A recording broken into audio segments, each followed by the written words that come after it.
আল্লাহ কাউকে খুশি হয়ে মেয়ে দেন, আবার কাউকে খুশি হয়ে ছেলে দেন। ছেলে আর মেয়ে দুইটাই আল্লাহ তাআলার দান। আর আল্লাহ তাআলার এত বড় একটা নিয়ামত যেটা সবাই বুঝতে পারে না। অনেকেই ভাবে যে ছেলে হয়েছে মেয়ে হয় না, মেয়ে হয়েছে ছেলে হয় না। না, আল্লাহ তাআলার যখন যেটা ইচ্ছা সেটাই তাকে দান করবেন।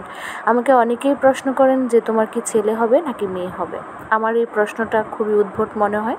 তারপরেও নিজেদের ভালোবাসার মানুষগুলো ভালোবেসে প্রশ্ন করে। তবে মাঝে মধ্যে অনেক বেশি খারাপ লাগে যখন কিছু কিছু মানুষের মুখ থেকে শুনতে পাই যে এটা হলো না কেন বা ওইটা হবে না কেন। আমি তো নিজেই জানি না আমার কি হবে, কিন্তু যে জিনিসটা আমি জানি না, আমার কাছে মনে হয় জানার কোনো প্রয়োজনও নাই। সেই জিনিসটা নিয়ে অনেক মানুষই আছেন যে এটা কেন হবে না বা ওইটা কেন হবে না।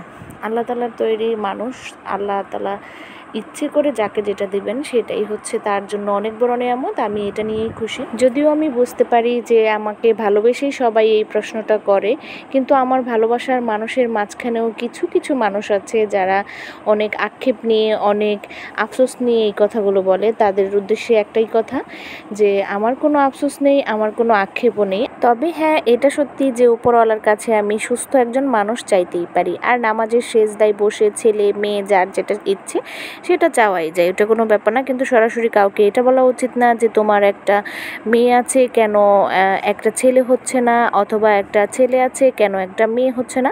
এগুলো বলা আসলে একদমই আমার মনে হয় ভালো না। কারণ আল্লাহ তাআলার ইচ্ছে, আল্লাহ তাআলার উপরেই সব কিছু ছেড়ে দেওয়া উচিত। তো যাই হোক, এখন আমার শাশুড়ি মা আমার জন্য ডালের বড়া বানাচ্ছেন, কারণ হচ্ছে আমি মুরগি একদমই খেতে পারি না। যাই হোক, সবাই আমার জন্য দোয়া করবেন। ইদানিং একদমই ব্লগ দিতে পারি না, কারণ আমার শরীর স্বাস্থ্যটা তেমন ভালো না। আর এই কথাগুলো বলার একটাই কারণ, আদৌ আমি নিজেই জানি না আমার কি হবে না হবে। তো সবাই নিজের থেকে মনের ইচ্ছে অনুযায়ী সবাই সবার মতো করে কথা বলে যাচ্ছে। আমি মনে করি প্রত্যেকটা প্রেগনেন্ট মায়ের পাশে থাকা উচিত, সেটা হোক ছেলে সেটা হোক মেয়ে। তো এইটাই হচ্ছে আজকের কথা। সবাই ভালো থাকবেন। আর আমার শাশুড়ি মা দেখেন কি সুন্দর মজার ক্রিস্পি বড়া বানিয়েছে, এগুলো দিয়ে আমি এখন ভাত খাবো। সবাই ভালো থাকবেন। টাটা, আল্লাহ হাফিজ, আসসালামু আলাইকুম।